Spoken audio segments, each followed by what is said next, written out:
की बात करें तो क्या करता है, वो प्लान करता है, बजट करता है, minimize the risk of sure result and focus on the bottom line. ठीक है, focus on the bottom line का मतलब कि मिनिमम क्या पूरा करना है। जैसे मैंने कहा कि सस्ता बाजार जो है वो प्रॉपरली ऑपरेट होना चाहिए, लोगों को राशन मिलना चाहिए, गड़बड़ नहीं होनी चाहिए, रेट कोई ज़्यादा चार्ज ना करे, कोई लो क्वालिटी की चीज़ें ना लाए, वगैरह वगैरह। बस ये बॉटम लाइन है, ठीक है, तो ये पूरी होनी चाहिए। तो ये मैनेजमेंट। लीडरशिप क्या होगा, create a vision and strategy. Leader इससे एक स्टेप आगे जाता है, वो सिर्फ इम्प्लीमेंट नहीं करता बल्कि वो विजन क्रिएट करता है, वो स्ट्रेटजी क्रिएट करता है, वो अपॉर्चुनिटी को मैक्सिमाइज करने की कोशिश करता है।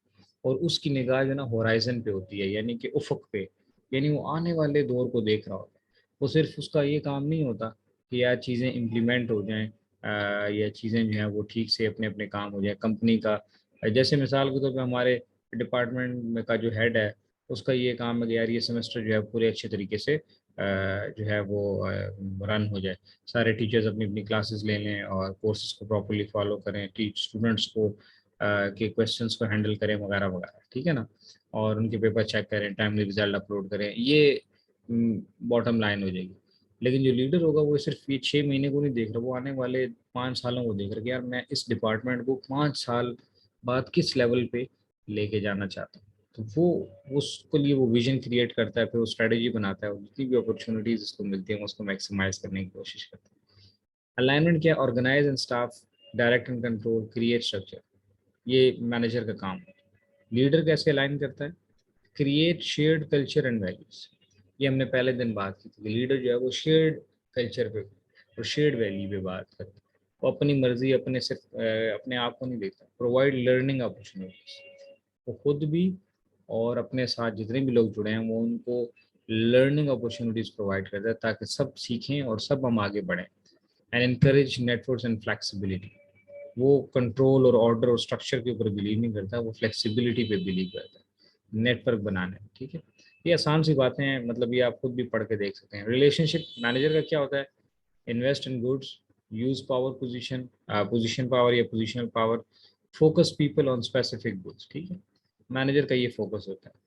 जबकि लीडर क्या फोकस होता है कि वो चीज़ों के बजाय लोगों पे इन्वेस्ट करना चाहता है। आई थिंक ये लास्ट क्लास में भी हमने बात की थी कि ओडी में भी हमने बड़ा इसको तफसीलन डिस्कस किया था कि जो कंपनी एम्प्लॉई को एक्सपेंस समझती है तो वो यही देखती है कि यार ये सैलरीज दे रहे हैं, सैलरीज दे रहे हैं, तो वो उन पे को बोझ ही मानते हैं। जैसी गड़बड़ होती है लोगों को पहले निकालते हैं। जो कंपनी लोगों को एसेट समझती है उन पे खर्चा करने को एक्सपेंस नहीं कहती बल्कि इन्वेस्टमेंट कहती है। वो उनको ट्रेनिंग करेगी, उनको डेवलप करेगी, उनको टूरिंग कराएगी, उनको फैसिलिटेट करेगी। ठीक है ना, तो लीडर का बेसिकली ये काम होता है, यूज पर्सनल इन्फ्लुएंस, अपनी करिज्मेटिक, अपनी स्किल, अपनी नॉलेज, अपनी एबिलिटीज के जरिए लोगों को इन्फ्लुएंस करता है।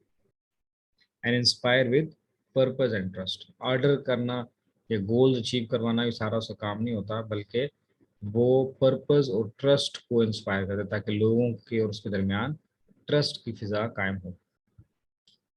मैनेजर की पर्सनल क्वालिटीज क्या होती है, इमोशनल डिस्टेंस, ये आपको बड़ा कॉमन नज़र आएगा हमारी ऑर्गेनाइजेशन के अंदर। वो उसकी कोशिश होती है कि ज़्यादा इमोशनल कनेक्शन ना बनाए लोगों के साथ। और आप देखेंगे बॉस के ऑफिस जाना, उससे बात करना, ये बड़ा मुश्किल काम होता है, तो वो एक डिस्टेंसिंग रखता है। और उसके आगे जाके रोना धोना, या कि मेरे ये मसले हैं वो मसले हैं, तो वो आमतौर पे मैनेजर इस चीज़ को इतना अप्रिशिएट नहीं कर रहा होता कि यार, तो इस वजह से लोग आमतौर पे बॉस कह लें या कंपनी का मालिक कह लें या जो भी कह लें, तो वो आमतौर पे इमोशनली डिस्टेंट होता है अपने लोग के साथ। क्वालिटी क्या होगी, एक्सपर्ट होगा अपने काम में, टॉकिंग यानी बताएगा, ऑर्डर्स करेगा, कन्फॉर्मिटी, वो जो रूल्स रेगुलेशंस हैं उसके मुताबिक चलने की कोशिश करता है मैनेजर जो होता है। ठीक है ना, कंफर्म करता है कि जी ये पॉलिसी ये इम्प्लीमेंट होनी चाहिए, इनसाइड इनटू द ऑर्गेनाइजेशन, और ऑर्गेनाइजेशन के अंदर ही उसकी निगाह रहती है। लीडर क्या है, तो वो इमोशनल कनेक्शन बनाता है, वो इमोशनल डिस्टेंस नहीं होता, वो हर एक बंदे के मसले को अपना मसला समझ, लोग उस पर ट्रस्ट करते हैं। ठीक है ना, open minded, mindfulness, open mind का मतलब है कि वो प्रेजेंट में जीता है, माइंडफुलनेस पे बिलीव करता है। ठीक है, लिसनिंग, ये कहता है टॉकिंग, मैनेजर ऑर्डर करता है, बताता है, लीडर सुनता है, अच्छी कम्युनिकेशन करता है लोगों से। ठीक है ना, नॉन कन्फॉर्मिटी, वो सिर्फ ये नहीं कहता कि जो पॉलिसीज हैं वो इम्प्लीमेंट हो रही हैं प्रॉपरली और बस सिलसिला ठीक से चल रहा है। तो नॉन कन्फॉर्मिटी का मतलब है कि वो नई नई बातें, नए नए सिलसिले, नई पॉलिसीज, नए स्ट्रक्चर को इनकरेज करता है और लोगों को करेज देता है इसका। एंड सिर्फ कंपनी को नहीं देता, इनसाइड टू सेल्फ, और अपने कैरेक्टर के ऊपर उसका ज़्यादा ध्यान होता है। आउटकम उसकी क्या होगी? Maintain stability, create a culture of efficiency. Manager का जो अल्टीमेट फोकस है वो यही होगा कि जी मामला ठीक से चलते रहें, स्टेबिलिटी रहे, ऑर्गेनाइजेशन के अंदर कोई गड़बड़ ना हो, कोई रोला रप्पा ना हो, और एफिशिएंटली यानी कि कम रिसोर्सेज से हम रिजल्ट प्रोड्यूस करके दिखा दें, तो एक अच्छा मैनेजर कहलाता है। लीडर क्या होता है? Create a change. वो हमने कहा था कि स्टेबिलिटी के बजाय वो चेंज को प्रमोट करता है। नए सिस्टम, नए पॉलिसीज, नए नए रूल्स, नए मेथडोलॉजी, नई इन्वेंशंस, एक्सपेरिमेंटेशंस, ठीक है। And culture of agility and integrity. और वो क्या करता है? उसका बिलीव ये होता है कि जो हमारा क्या कहते हैं, इंटेग्रिटी है और एजिलिटी है, ये काम नहीं, मतलब अच्छी तरीके से किसी काम को किया जाना, ठीक है, तो वो इसके ऊपर ज़्यादा बिलीव रखता है। तो बेसिकली हम ये कहेंगे कि मैनेजमेंट और लीडरशिप में ये बेसिक डिफरेंसेस हैं कि जिसमें हम उनको अलग-अलग कर सकते हैं। ठीक है, बात समझ आ गई?